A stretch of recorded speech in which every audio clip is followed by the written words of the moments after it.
Hi guys, this is Jason Gardner, guitar teacher with Bring the Music to You, the East Valley's provider of in-home music lessons.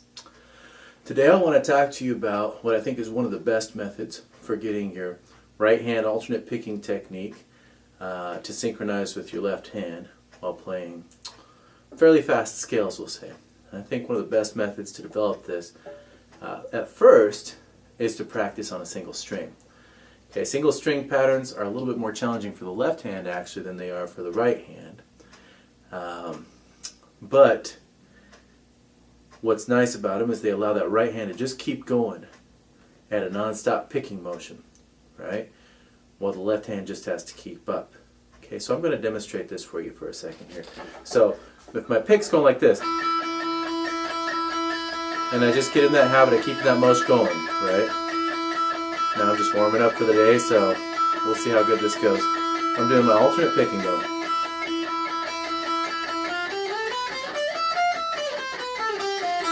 Okay, what I had to do with my left hand is keep up. Now let's see, I'm going to warm that up a little bit more. Let's see how that sounds.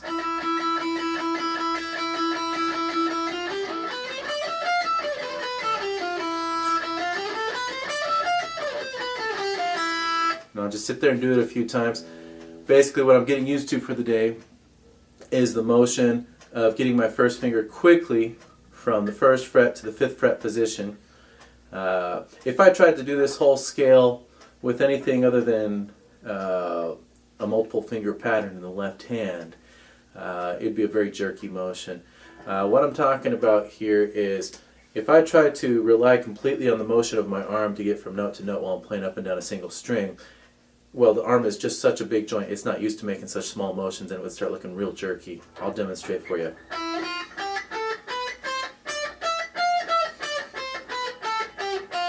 How accurate can I possibly be just trying to jerk to each note with a single finger? So the pattern I'm going to use for the left hand, I'm going to play until I run out of fingers with no stretches, right? Okay. Now I need to get the 5th fret, so I've got 0, 1, 3, I need to get the 5th fret. I'm going to get that with my first finger. 5, 7, 8. Okay, and then I need to get the 10th fret. I'm out of fingers, so I'm going to get the 10th fret with my first finger again. Now that moment where I make that quick motion, right there, that's a position shift. Okay, that's probably the toughest part of this whole thing, is that position shift. By the way, I'm going to name the notes that we're playing here. We're playing on the E string, right? So we're playing the note E, F, which is on the 1st fret, G, which is on the 3rd fret, A, which is on the 5th fret, B, which is on the 7th, C on the 8th, D on the 10th, E on the 12th, and F on the 13th. Again, E on the 1st, or E on the open, F on the 1st, G on the 3rd, A on the 5th, B on the 7th, C on the 8th, D on the 10th, E on the 12th, and F on the 13th. Okay? I can do that forwards and backwards. It's advisable to do it forwards and backwards. And we'll get into some other patterns here in a second too. Okay? So,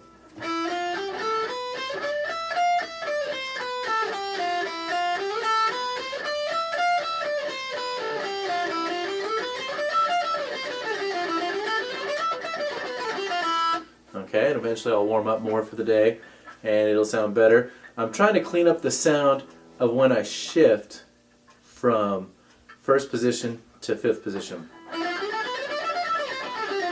Hopefully I can get it to where it sounds fairly smooth.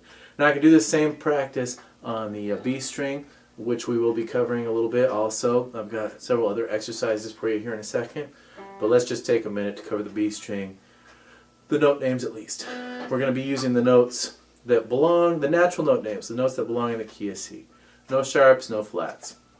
Okay, we're going to be playing open B, 1st fret C, 3rd fret D, 5th fret E, 6th fret F, 8th fret G, 10th fret A, 12th fret B, 13th fret C. Okay, and I can do the same sort of practices with this string. All it changes pattern-wise is when I get into 5th position, instead of using my ring finger like I was on the E string to play the 7th fret, I'll be using my 2nd finger to play the 6th fret on the B string. Looks like this.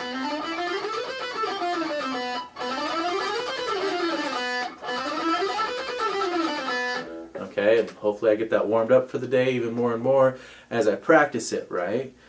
Which these work out for excellent warm-ups, okay?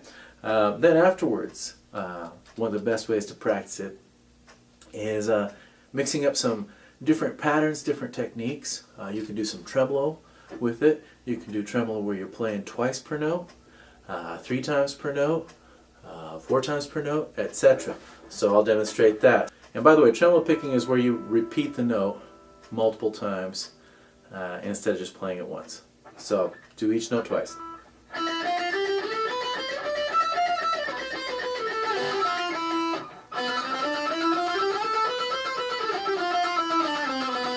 Okay, and then I can do it three times per note.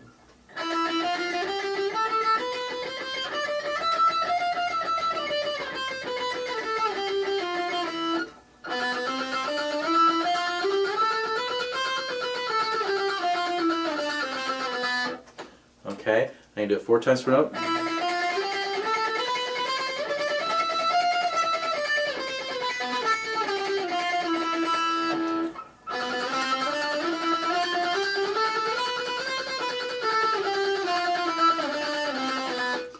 Okay, and again, we're working on just synchronizing the pick with the left hand. Now I'm going to demonstrate some other patterns. We can mix it up.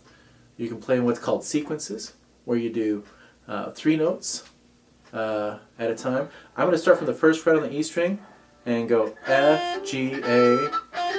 What you may notice here is I'm using my 1st finger to play F, 3rd finger to play G, and then my pinky finger to play A. Then I'm going to do a similar pattern on G, A, B. So now let's change my 1st finger start on F, then it's going to start on G, then it's going to start on A, and I'm going to go A, B, C, then my 1st finger is going to start on B, B, C, D, 1st finger is going to start on C, C, D, E, D, E, F, E, F, G, F, G, A. It'll look like this when I practice it at whatever, kind of full speed. Okay. Do the same thing on the B string.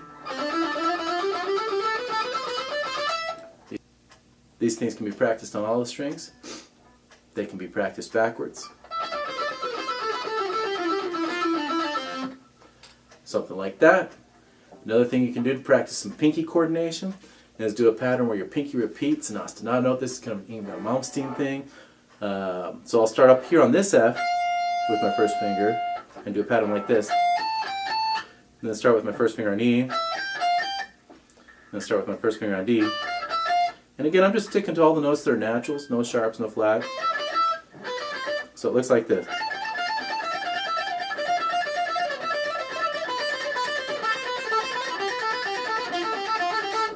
Something like that. You warm that up for the day.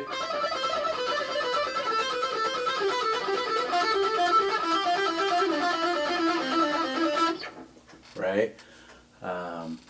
Anyhow, there's a number of other patterns you can do, but I think these are an excellent way of getting your pick hand, again, to synchronize with your left hand. Plus, they familiarize you with the natural note names, up and down your single strings. Next thing you know, you're an expert on your note names. So, anyhow, try some of those out, you guys. Good luck. We'll talk to you next time.